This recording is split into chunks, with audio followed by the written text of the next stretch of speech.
New York City, December 1969. Pharoah Sanders sits in a recording studio with a problem.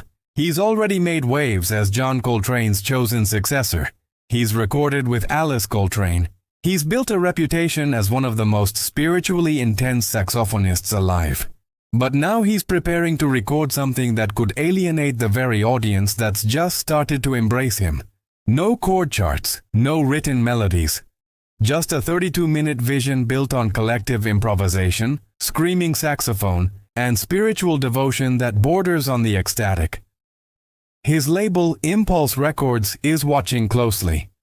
Jazz is fracturing. Miles Davis is going electric. Free jazz is being dismissed as noise. The commercial middle ground is collapsing. And Sanders is about to make the least commercial decision possible. What's recorded over the next few sessions will become jewels of thought. An album that some will call a masterpiece and others will call unlistenable.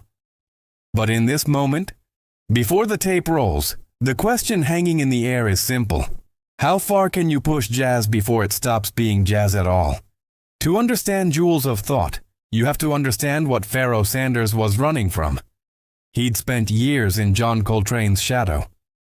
When Coltrane died in 1967, Sanders inherited something beyond technique or style. He inherited a spiritual mission. Coltrane's late work pointed toward transcendence, toward using music as a form of prayer, a vehicle for something beyond entertainment. But there was pressure everywhere. The jazz industry wanted accessibility. Critics wanted structure. Audiences wanted melodies they could follow.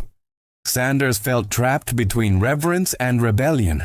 By 1969, he'd already released Karma, an album that gave audiences "The Creator Has a Master Plan," a 32-minute track that balanced spiritual ambition with just enough groove to keep listeners engaged. It worked. It sold. It became his signature. But Sanders wasn't interested in repeating himself. He wanted to push further, to strip away even more, to create music that demanded complete surrender from the listener. Not passive enjoyment, but active spiritual engagement. The tension was clear. Could he make an album that honored Coltrane's vision without becoming a tribute act? Could he challenge his audience without losing them entirely? Jewels of Thought would be the answer, but the cost of that answer was still unknown. The recording sessions began with an unusual energy. Sanders assembled a core group: Leon Thomas on vocals, Lonnie Liston Smith on piano, Cecil McBee on bass, Roy Haynes and Idris Muhammad on drums. These weren't sidemen. They were collaborators willing to follow Sanders into unknown territory. But from the beginning, there were fractures. The opening track, Humala Humala Humala, ran over 18 minutes. No verse-chorus structure, no recognizable theme. Just collective improvisation built around Sanders' screaming, overblown saxophone and Leon Thomas's yodeling vocal cries. It was intense, hypnotic, and completely uncompromising. Some in the studio felt exhilarated. Others felt uncertain. Was this jazz? Was this music? Or was this something else entirely? A ritual that happened to be recorded? Sanders didn't seem concerned with the question. He was chasing something he couldn't articulate in words, only in sound. But there was a practical problem. How do you market this? Impulse Records had supported Coltrane's late experiments, but Coltrane had built decades of goodwill. Sanders was still proving himself, and this music didn't fit any existing category. It wasn't bebop, it wasn't soul jazz, it wasn't even entirely free jazz in the Ornette Coleman sense. It existed in a space that had no name yet. And the people who would have to sell it had no idea what to do with it. Then came the breaking point. Sun in Aquarius, the album's centerpiece at over 14 minutes, exposed the fundamental problem with Sanders' vision. He wanted music that transcended ego, where individual voices dissolved into collective spiritual expression, where no one soloed, no one dominated, everyone surrendered to the larger purpose. Beautiful in theory, brutal in practice. Leon Thomas's vocals became wordless cries, merging with Sanders' horn in ways that blurred the line between voice and instrument. The rhythm section cycled through hypnotic patterns for minutes at a time, building tension without release. For some musicians, it felt like liberation. Lonnie Liston Smith later described the sessions as transformative. For others, it felt like erasure. Without structure, how do you know when to enter? How do you know when you're contributing versus interrupting? In traditional jazz, the rules are clear. You take your solo, you comp behind others, you know your role. Here, there were no roles. Only faith that the collective would cohere. And faith doesn't always hold.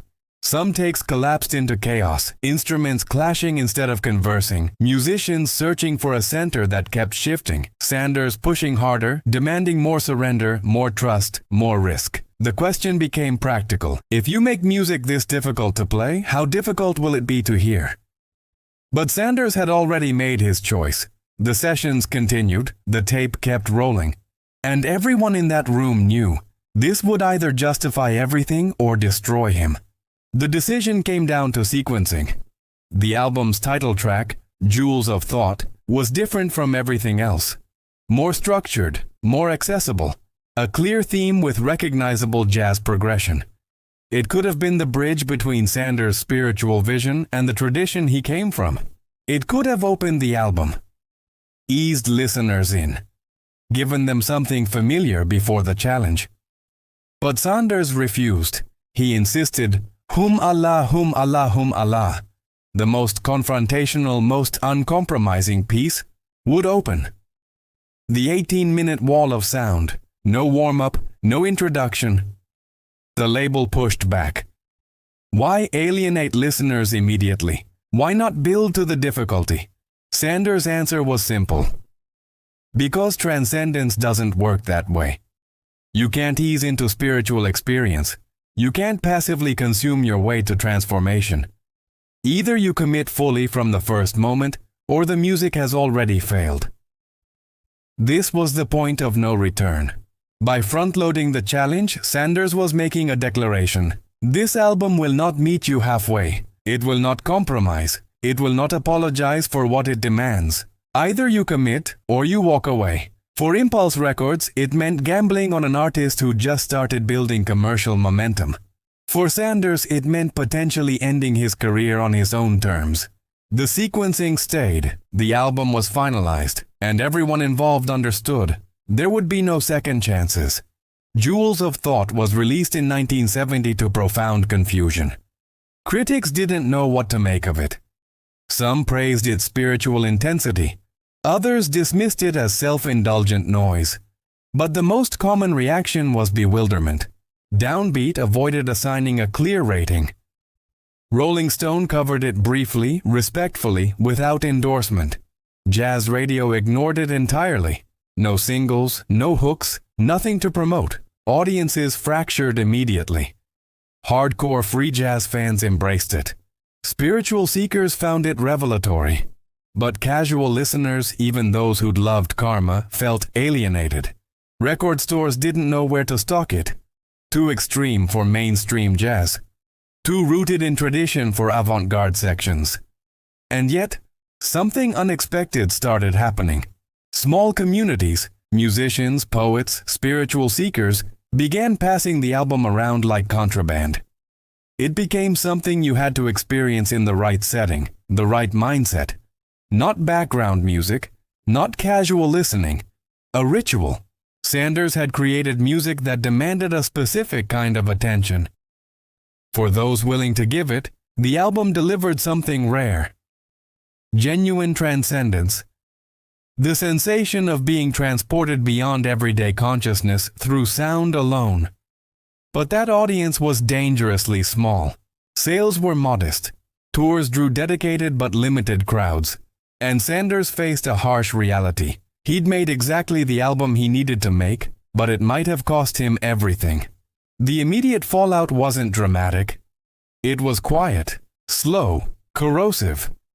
Sanders didn't disappear. He continued recording, continued touring.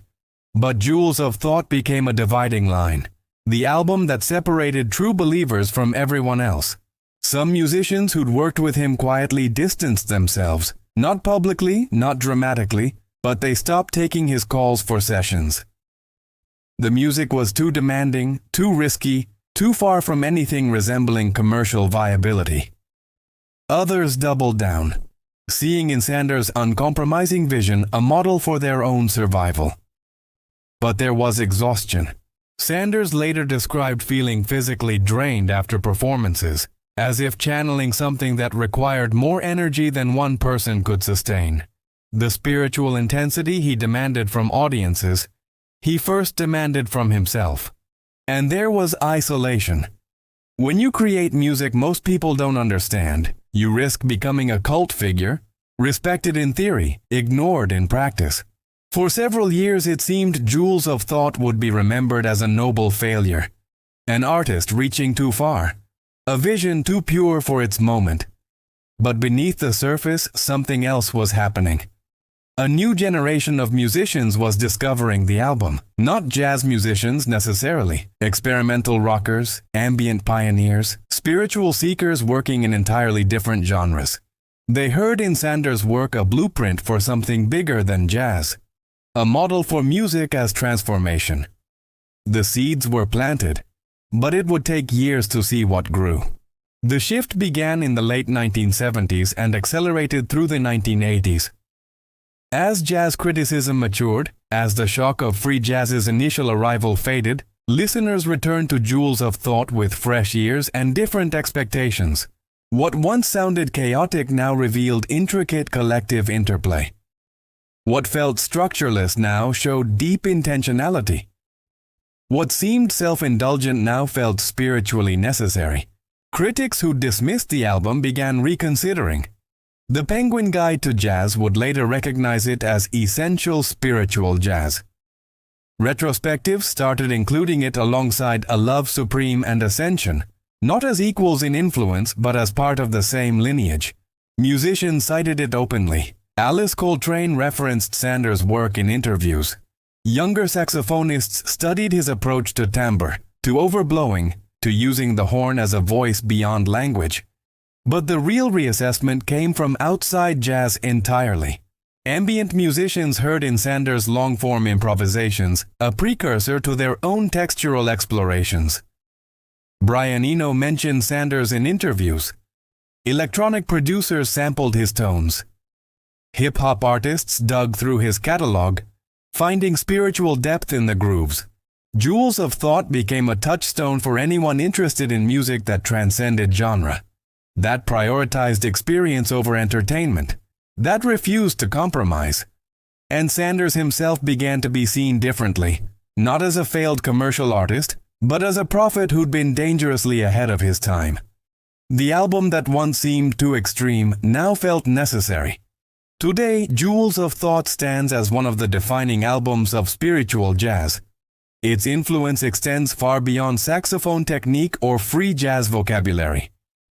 Shabaka Hutchings built a career on Sanders' principle that music could be prayer. Kamasi Washington's expansive compositions echo the album's refusal to rush spiritual development.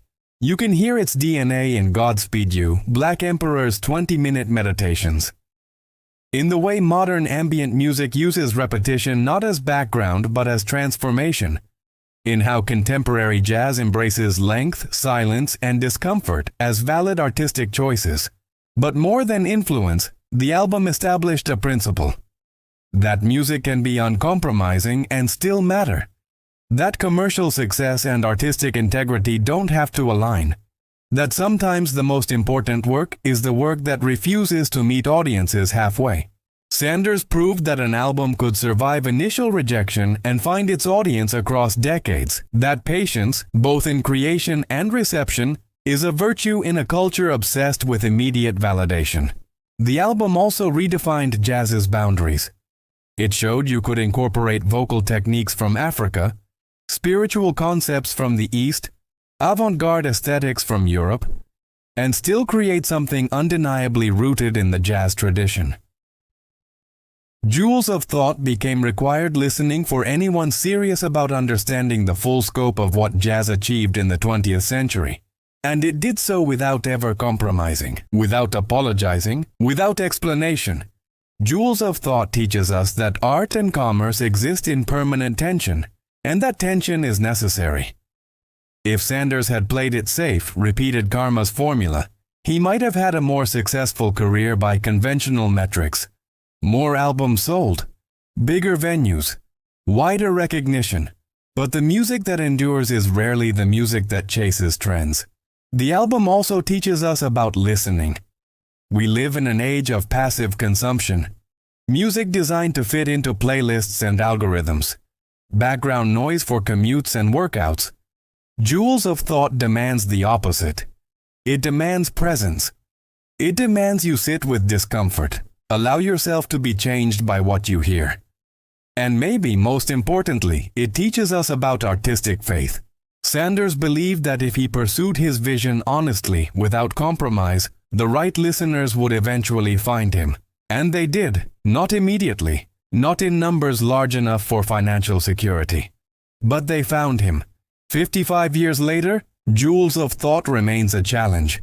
It's not easy music, it's not comfortable, but it's honest in a way few albums dare to be. And in a culture saturated with compromise, with art designed to please everyone and offend no one, that honesty feels more necessary than ever. Pharoah Sanders made the album he needed to make, regardless of consequence. And in doing so, he gave us a reminder. The music that scares you might be exactly the music you need.